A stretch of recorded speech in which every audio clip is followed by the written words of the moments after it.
okay with me not having them. I think we'll be okay. Hey, everybody, and welcome to the Tatiana Show. It is March 31st, and I am broadcasting to you live from my apartment in New Jersey. Very exciting stuff, as you can imagine. Why am I doing a video on Saturday? And the reason why is because I'm hanging out with George M. Effin Howard.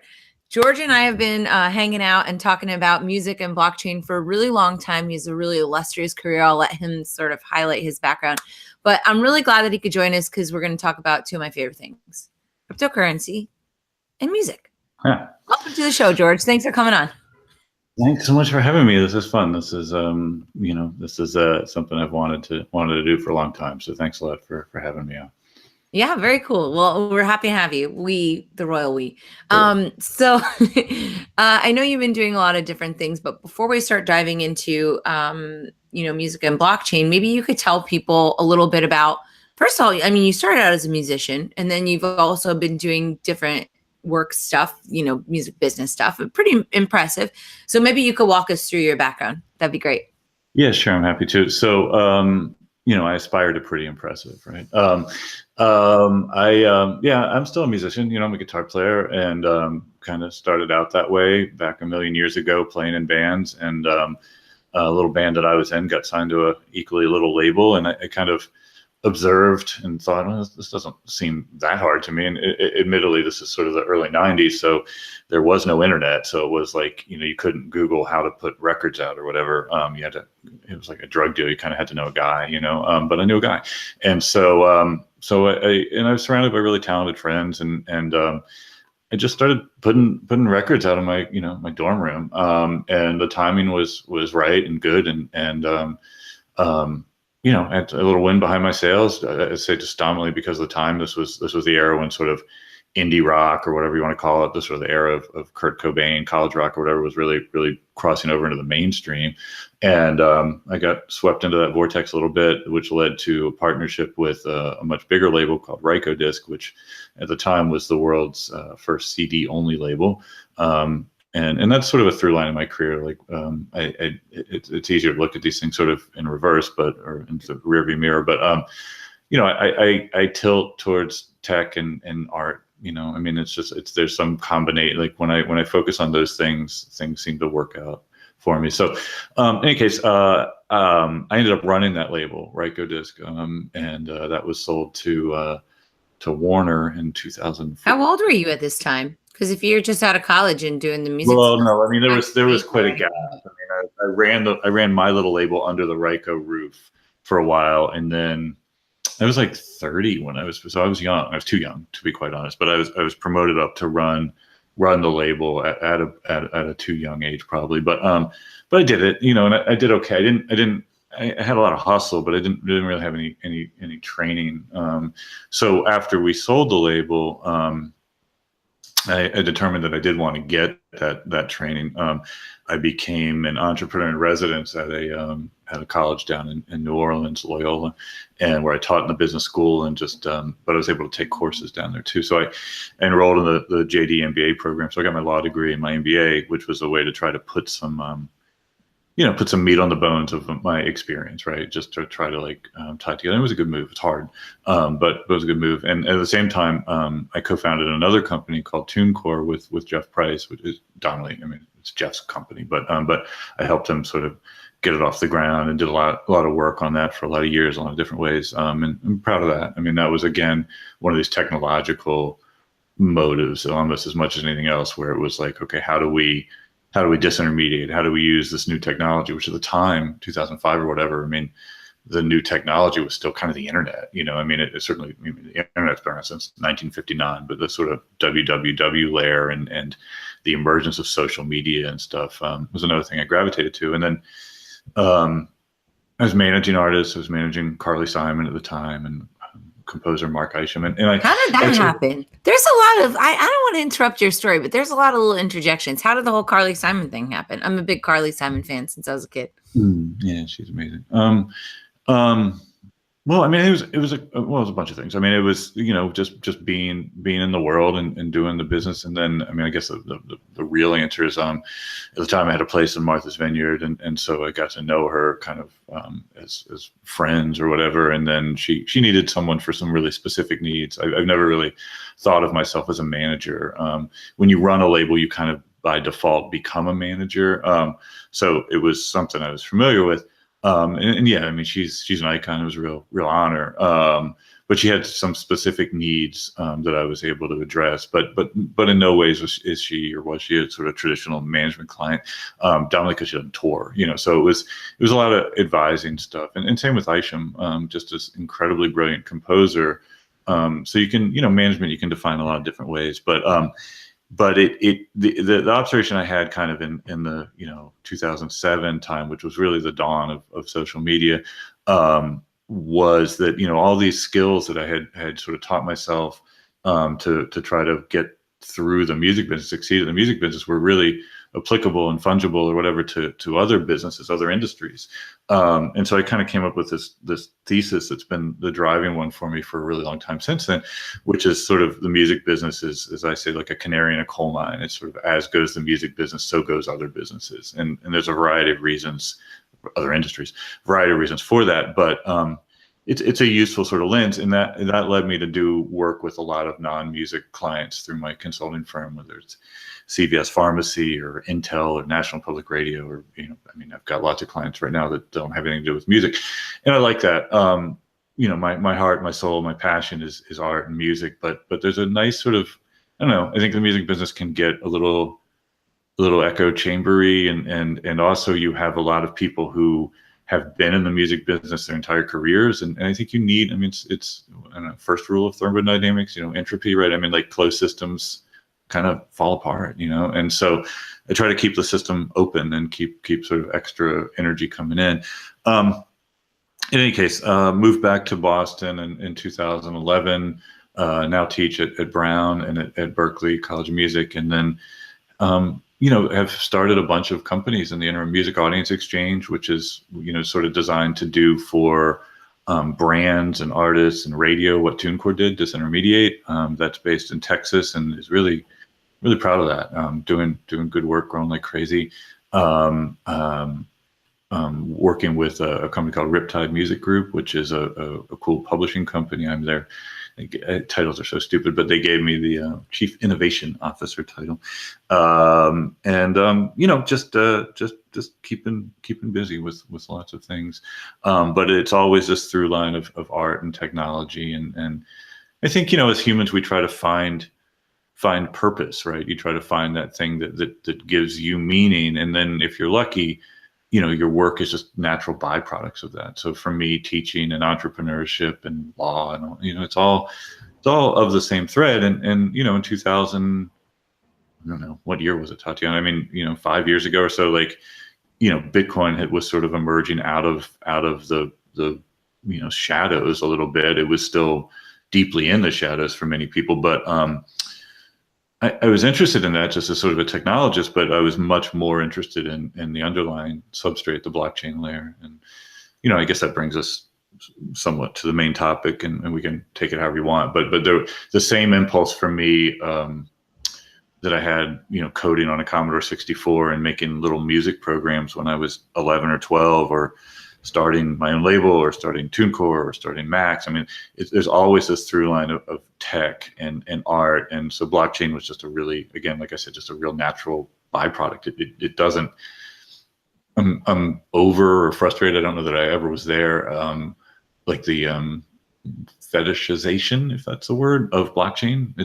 I don't understand that. Like it's, I guess it's just got sort of a good name, but it's just tech, it's no different than any other tech. It can be purposeful or not, but it's interesting to me how it's sort of become this thing.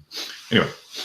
Right. Well, there's a lot to take in there, but one of the things that you didn't mention was what you've been doing with your blockchain stuff. So now you've been writing articles for Forbes, and now you've got a book out. This isn't your first book, but what is it? Let's talk about this book. I want to talk about other books because I also think that that's pretty cool. But I have one of them. I don't know if there's more than one.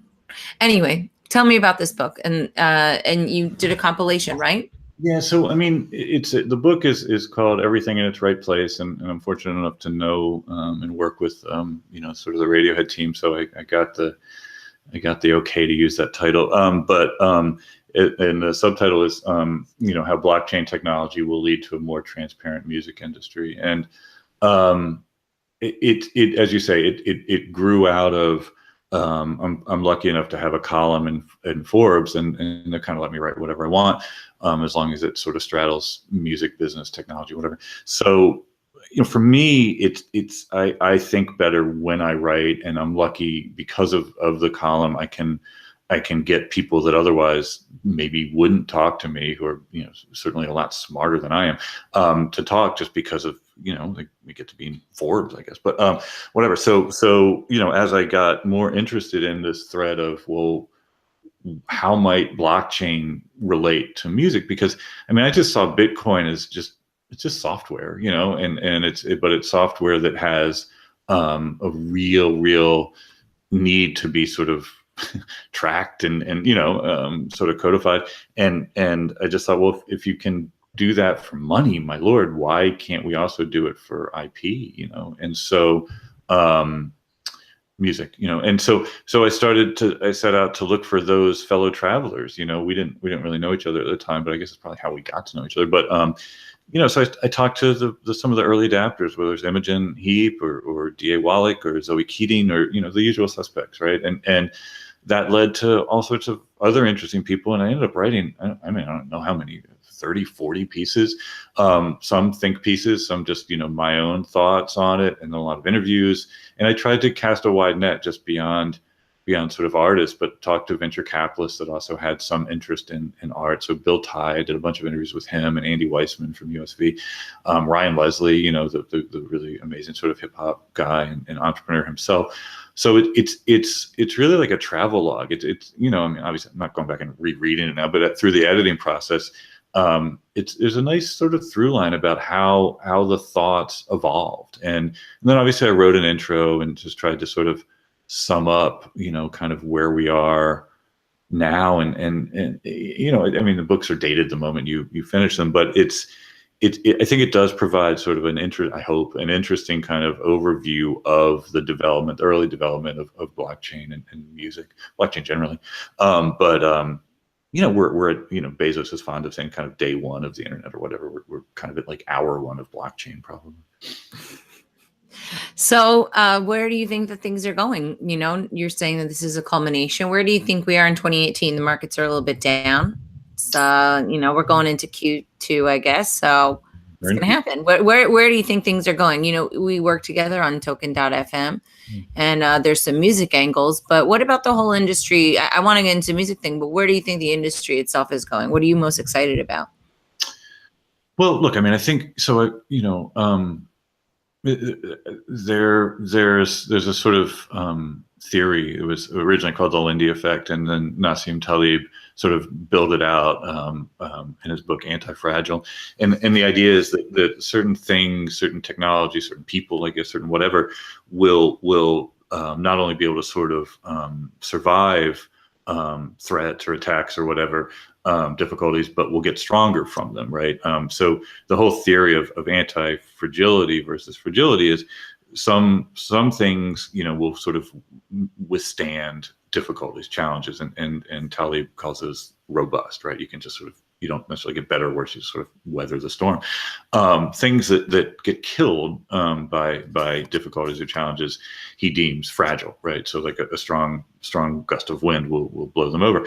And then the third is anti-fragile, and the theory behind that is that not only will you withstand it, but you actually get stronger from it. So if you think about like Ethereum or something, or the Bitcoin blockchain, where in the early days it was undoubtedly fragile. I mean, there were definitely times where I think we all thought this just may go down, right? It may not work, it may not last, and then it sort of got robust. It was like, well, okay, maybe it'll stick around.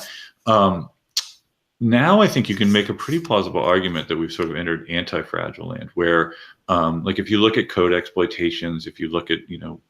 Gox, if you look at all of the things that have potentially could have brought things down, there's certainly a theory to say for blockchain tech generally that no, it's actually making it stronger, because so if there's some code exploitation that happens and you patch that, it's not a straight line. Okay, we fixed that, we don't have to worry about it. It tends to have this sort of linear, trajectory where it's like, oh, well, now we're multiple times stronger because we fixed that code exploitation, or because we weathered some Mt. Gox thing. Like that, not only will that not happen again, but other like things won't happen again. So my dominant thesis on blockchain tech generally is that we've kind of landed in the anti-fragility land, but music and blockchain, I think we're deeply fragile. I can sort of detail my reasons if you want, but there's a handful of reasons that make music apparently more challenging as a blockchain application than others, and it worries me a lot, because I'm obviously a true believer. I believe that blockchain and music can really, really have great impact and great benefit for artists, which is all I care about. I'm not the slightest bit institutions. But the market is being kind of signaled, and yeah, the recent sort of downturn in crypto generally doesn't help, but the market is sort of kind of signaling to investors or others that maybe blockchain and music just won't work. And that's distressing. Why do you think that the market is indicating that? Because I haven't really seen any music products out there. I mean, there you go. I mean, so that's my point, right? So I'll just ramble on it for a minute. I mean, there are kind of like four main reasons why blockchain and music projects are failing in the way that they are, or non-starting, right? The first is that a lot of entrepreneurs who are deciding to tackle music using blockchain tech don't have a good foundational understanding of the music business, in particular copyright law, right? So whereas blockchain is succeeding really well in sort of single element sort of tracking, right? Supply chain, land title, those types of things, right? Where blockchain is very, very good at that, creating sort of immutable records and watching things sort of go from one party to another. And okay, well, we shipped something here and it was signed for there, and then and that's great, banking, whatever. But the music business doesn't operate that way. I mean, at inception, a song will have two copyrights, right? It'll have a copyright for the composition and a copyright for the sound recording. Maybe they're owned by the same person, but a lot of time they're not. A lot of time it's the writer that has the composition and the label that has the sound recording. Sometimes you got multiple writers. And so that in itself can be a real challenge for systems generally, and certainly systems at the place that they are now. It's also very hard to get licenses. So for instance, if you're a blockchain startup in the music space, and you're like, okay, well, we want to get these songs and put them on a blockchain. You may not have the rights, right? I mean, you may, one party might say, well, sure, but then there's another party that you also have to say yes to, or has to say yes to you. And a lot of times they won't, right? And particularly at the major labels and the major publishers, they're not the slightest bit interested in this. So you can't get the data set. So that can be a problem. The second and sort of related problem is that the sort of state of the art when it comes to smart contracts isn't that great right now, right? Or it is what it is. But a lot of people think that a smart contract can just do all this magical stuff. Smart contracts just an if then that set of rules, right? If something happens, it'll trigger another action, and that works really well if it's a binary, if it's an on-off type thing. It works not at all if it exists in some sort of gray stage. In other words, if it's like if then and this and this and this then that, and so people trying to use blockchain to sort of, or smart contracts to sort of tackle complicated rights issues, derivative work. So derivative is like a sample. So we want to use blockchain, and we want to track, we want to license songs with samples in them. And so, okay, well, first you got to make sure you've got all the licensable elements of the song. Then you have to say, all right, well, somebody wants to license the work. So the sound recording owner has to say yes. The person whose sample is in it has to say yes. The publisher has to say yes. The technology doesn't really accommodate that type of complexity right now. So that's a problem. The third problem, and this is one man's opinion based on a lot of years in the music business. I think it's appropriate to assume evil with major labels and major publishers, and then kind of let them prove that they're not, right? Rather than the other way. And particularly when it comes to new technology, I mean, there's no disputing that labels and publishers have not really adopted technologies at any great rate of speed, because they tend to fear it, right? I mean, it's not disputable. You can go back to piano rolls, right? And so so the idea that big institutions are going to sort of adopt this technology that they view as sort of existentially threatening is ludicrous, right? I mean, they didn't adopt CDs, they didn't adopt cassettes, they didn't adopt, anything, certainly not downloads. And so, but companies, these people aren't stupid, so they will say, okay, let's do an experiment on blockchain.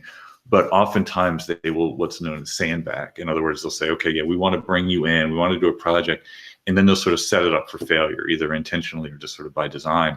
And then they'll say, well, we tried blockchain, it doesn't work, and so that throws out the signal to the market. Or that's the third. The fourth one is too many companies sort of believe that just because something is on a blockchain that anyone will care, right?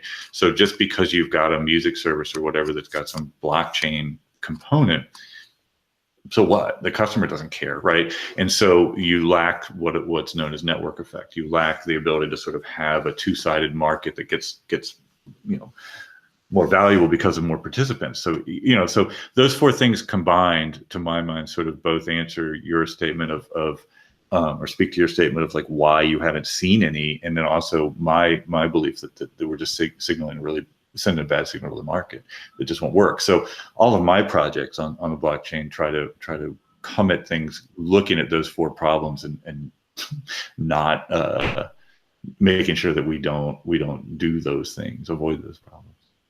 Okay.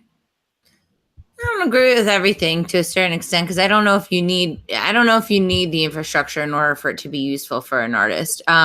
So for people who are listening, me and Adam, we created Tatiana Coin back in 2014. And the way that I approached it was, this is for me and my fans, right? So I didn't really care about the network effect as much, because as long as me and my fans were connected, we're great. The network effect was also beneficial, but the exclusive arrangement between us was what I found valuable. Now, platform, right? You're not. This is exactly what I'm getting to. So when we created Tatiana Coin, I realized, oh wait, you actually need a platform to do this. And so what we've run into was some of the copyright issues that you were mentioning, and then also, which is probably more preclusive, is the lack of clarity with the SEC. And is an artist coin, really going to end up accidentally being a security? And then we as a company, we're all, selling out the artists down the river. We don't want them to go to jail. Yeah. Certainly not the point. So it's a very precarious environment. But I guess that's the only place where I would push back, is that, the industry itself maybe doesn't need it. But if people can create solutions, the artists need stuff like this, because I think that they can make more value out of what they have already by digitizing it. But I don't know. I mean, we have a lot of different options on the table. It'll be interesting to see how things play out. We're talking about different things. Like, don't get me wrong. As I said, I'm a true believer. I know, not I think, I know that there is value to be created via utilizing this technology. Okay. Not only do I know that there's value to be created, I can make the argument that unless and until we adopt, I don't care if it's blockchain or not, unless and until we adopt machine readable rules that will create efficiencies around licensing, so that those kind of music adjacents, companies that don't have music as their prime motivator, and more importantly, sort of music orthogonals, companies right now that don't even think about music, they're just in a different plane. Unless and until we find a way to allow those types of companies or entrepreneurs or whatever to gain access to works in an efficient way, you're libertarian, right? And also in a way that doesn't that doesn't require blanket licenses and rates set by the government. I mean, I'm astonished, and I'm a bleeding heart liberal. I'm not a libertarian. I think it doesn't work. I mean, we can debate that some other time. I certainly am a believer in free markets, but I mean, it's so obvious that unfettered capitalism just leads to just massive, problems. But whatever. So. My little anarchist is like cringing. Continue. I don't know. That's sort of. I don't know. I'm not saying socialism is any better. I don't. I mean, like we've tried all the isms, right? None of them work. Like maybe we should try. Let's stay focused. You're saying so. You think that there's going to be a hope. We just don't know what it is. There is a hope. It's just that. But my point is that like some sort of technology in which assets can be,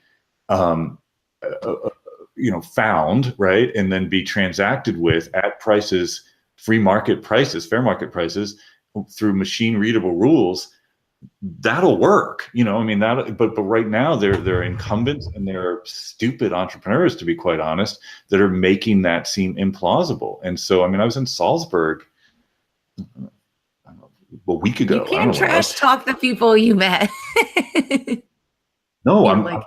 I'm going to give talk. Okay. I was in Salzburg and we built a product. Red Bull, like, I mean, talk about a music adjacent, right? I mean, they've got music in their core DNA. The founder loves it. They're in Salzburg, home of Mozart or whatever.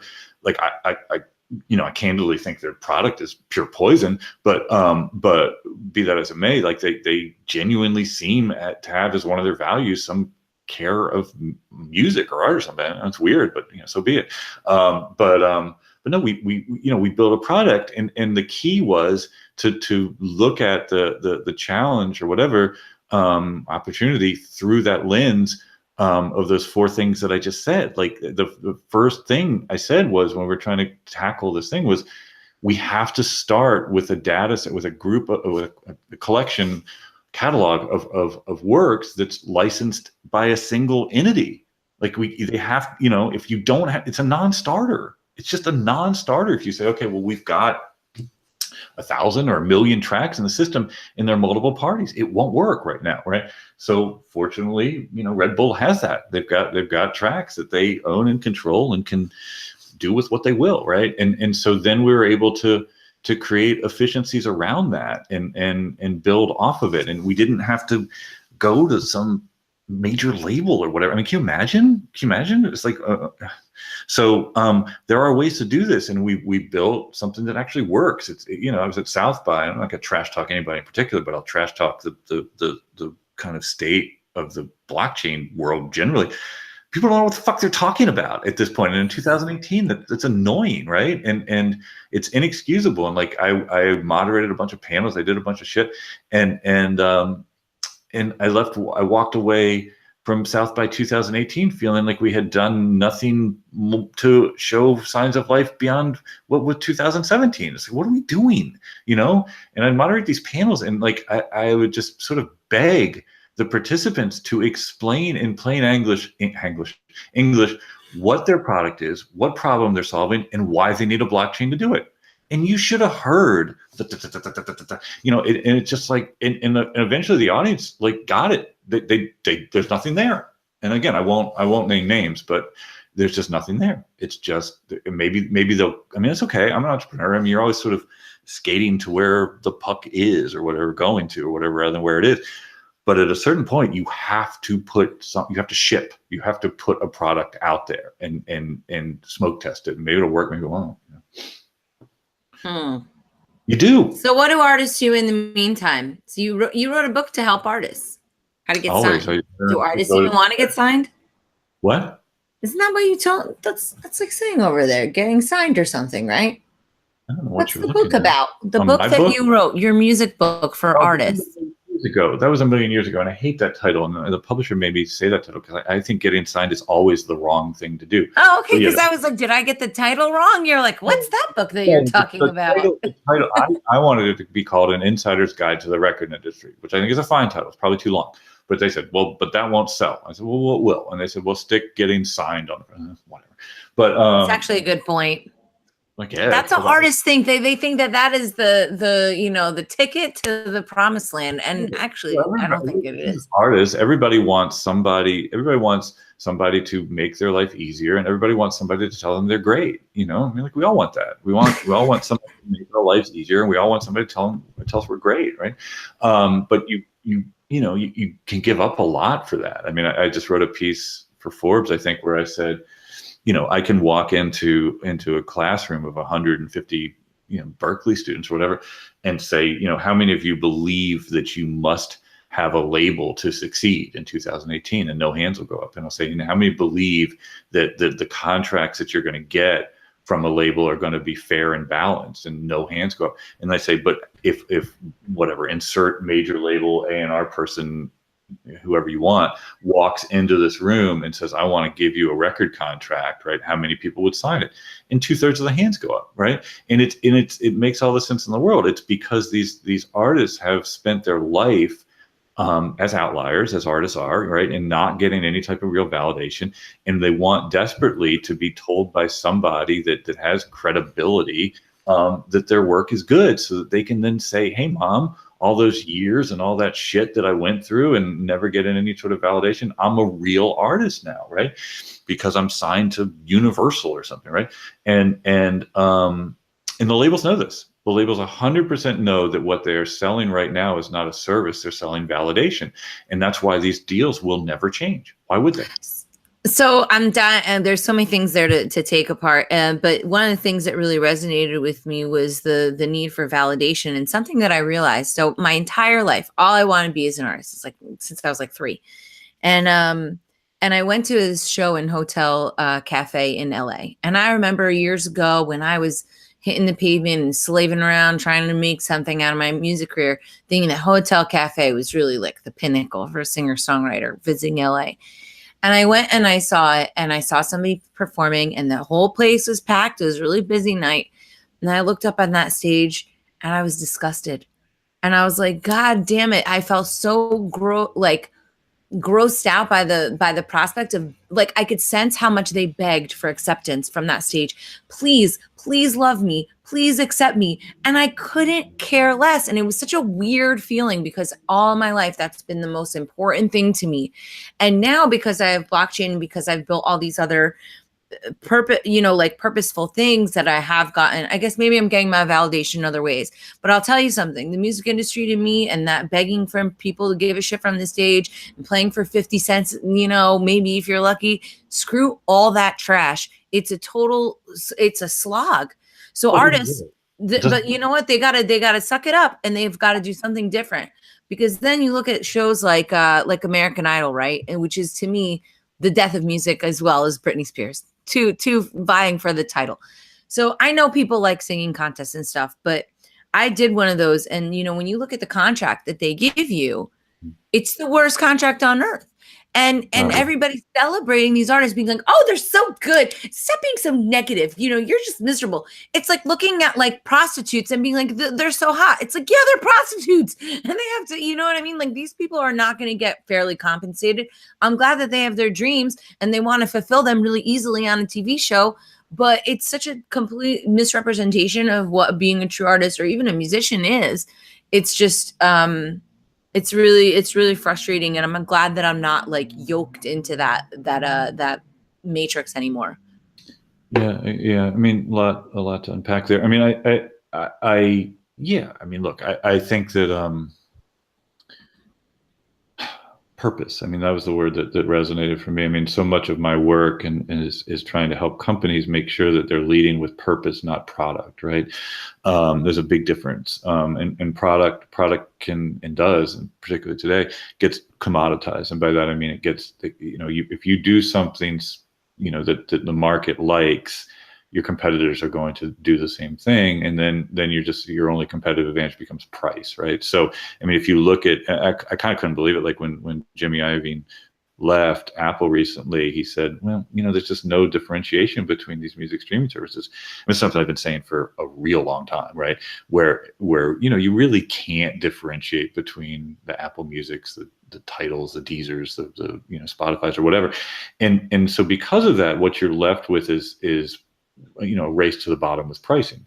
And so if you've got Apple and you've got Google and you've got Amazon, none of whom have as their core sort of economic imperative making money off of music, they're going to drive the price of music to zero, because it's just a loss leader for everything else. But that's been happening in the music business forever. I mean, arguably the last time well, I mean, music has always been and still is a very purpose-driven art form, right? We make music because it's sort of an external manifestation of an internal value. We love music from artists because it makes us feel better about ourselves. It connects with us emotionally. The record industry, however, sort of, in the 50s, they saw that music could become purpose-driven, right? That people were galvanizing around Elvis or whatever. And of course, Elvis stole, as all things have been appropriated from African American people of color, all those rhythms, rock and roll. Elvis did not invent that, right? And it was Little Richard and Slim Harpo and Ike Turner, whatever, people of color, and back before that, African tribal rhythms, whatever. But it gets, and this is the right word, it gets whitewashed and sanitized. And so still it was very purpose driven. It was something that was galvanizing people. And then you get the sort of songs of protest and Bob Dylan and all those movements, all the way up through the South Bronx in 1979, and DJ Kool Herc and Grandmaster Flash and disco, which was the purpose of the LGBTQ community, and punk rock, which was the purpose-driven music of sort of Thatcher youth and stuff. But then the record label said, well, no, we're not selling that anymore. We're going to sell product, right? We're going to take this purpose, we're going to commoditize it, put it in a box. And they started selling packaging, right? And you take a purpose-driven thing, you make it onto a CD, and you put it in a box, and you charge $23. This was what CDs were when they came out. And then you convince the customer that what they're buying is not the art, it's not the music, it's certainly not the purpose, it's the packaging, it's the box, it's all the accoutrement.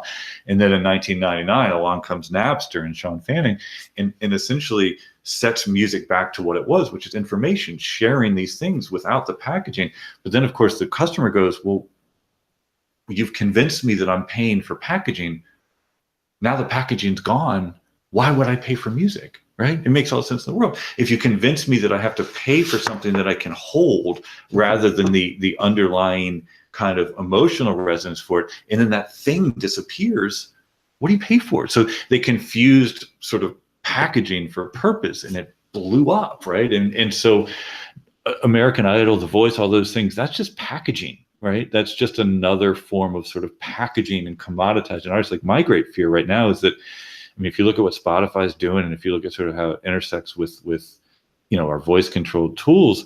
I'll give you a quick anecdote. So I was giving this rap to someone, and I said, for instance, you no longer say, hey Siri, play Bill Evans or Horace Silver. You say, hey Siri, play jazz, right? So you sort of, Bill Evans now playing. So my Siri heard that. Hey Siri, stop. And so they sort of commoditize it, and then Spotify is like stripping titles off. They want everything sort of a playlist. I have to say this quietly, but so then I gave the example. It's like, we say, hey Siri, play music to cook by or something, right?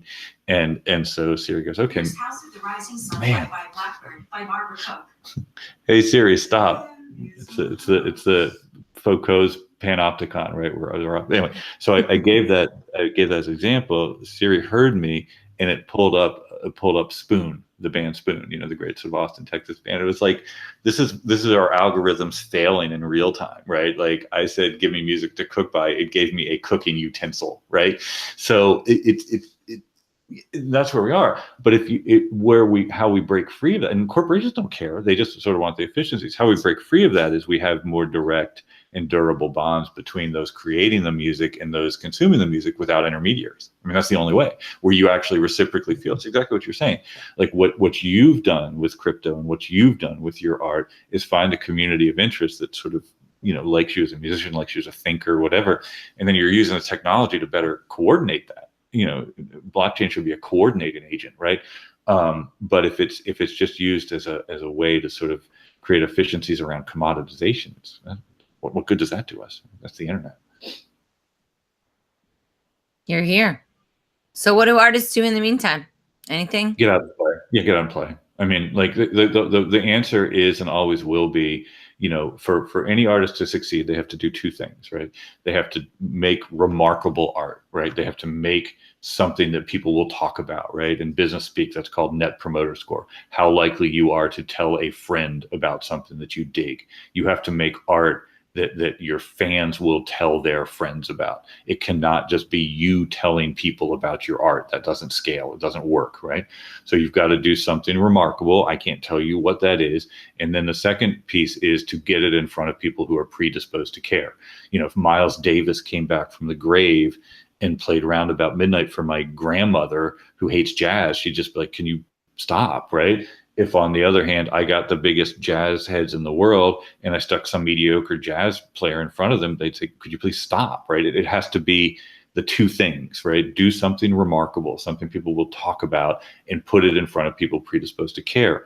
You can use the internet to kind of test that thesis, but you really need to go and get in front of people and play live and watch them respond, right? And then you need to interact with them as humans do, and then you can scale it on the internet. But waiting around for some label to find you or American Idol to find you, that's the worst mistake you could make. You know, you have to believe that your rough edges, that your kryptonite is also your superpower. Don't sand yourself down, right? Those rough edges, the sharp elbows, whatever, are the things that other people that have similarly rough edges or sharp elbows will relate to. You know, let that out. Let your freak flag fly. That's hard to say. And then watch and measure and you know, don't worry about a label. Find a manager, call them whatever you want. Find a friend, find somebody that you love, that loves your work and like makes as their job, goal, purpose, whatever, to get more people to know about this thing that they love. You don't need a label to do that. And by all means, use whatever technology you can to facilitate that. Technology, as Jim Collins says, is an accelerator. It can accelerate you up or down, right? Depending on how you sort of plan for it. There's a lot of interesting things going on in the blockchain space, but it is by no means some magic pixie dust panacea that will cure everything. It's just a tool. You know, I'm fond of saying that we'll know blockchain has become adopted when people stop talking about blockchain, right? Because then it's Clark's law, right? Any sufficient technology is indistinguishable from magic. So it needs to get to a place where it's like, well, I don't know what happened, but it's cool, right? I mean, people don't talk about the HTTP IP protocols anymore. They just use the internet, right? Right. Cool. Well, I like all this. This has been a really, really fun way to spend a Saturday. But what if people want more? What do they do? Where can they find where can they find your book? Hold it up. Show everybody the packaging. I don't even have like this is like a test printing that just happened to be on my Oh. But it gives you the idea. Pretty dope. But no, the book's on Amazon. It's on, you know, whatever. There's a Kindle version and there's a what you call it, paperback. And so go to Amazon and put in my name or whatever. You'll find it. There's the book. The publishing company is called 9 Giant Steps Books. You can buy it directly from there. You can follow me on Twitter. I'm GAH650. I like Twitter. I like interacting with people on Twitter. I think social media obviously is killing us. So like I don't do Facebook. I Instagram, those things I think people should stop doing that. Whatever. But you know, find me on Twitter and you know, I like those types of conversations and I don't know, I'm easily found. And you know, I don't know. All right. Well, then, I like it. George Howard, he's the author of Everything in Its Right Place, How Blockchain Technology Will Lead to a More Transparent Music Industry. George is awesome. Please look him up online. Thanks, George, so much for coming on to the show. And everybody, just if you're interested in sponsoring the show or product or service, you can reach out to us at dave@btcmedia.org. Otherwise, come hang with me, TatianaRose.com, CryptoMediaHub.com for all your marketing and PR and stuff. We work with George too, so you could also be working with George and I. Lucky dogs. All right, thanks everybody. We'll see you next week. Bye. Thank you. Bye. Thanks. Bye.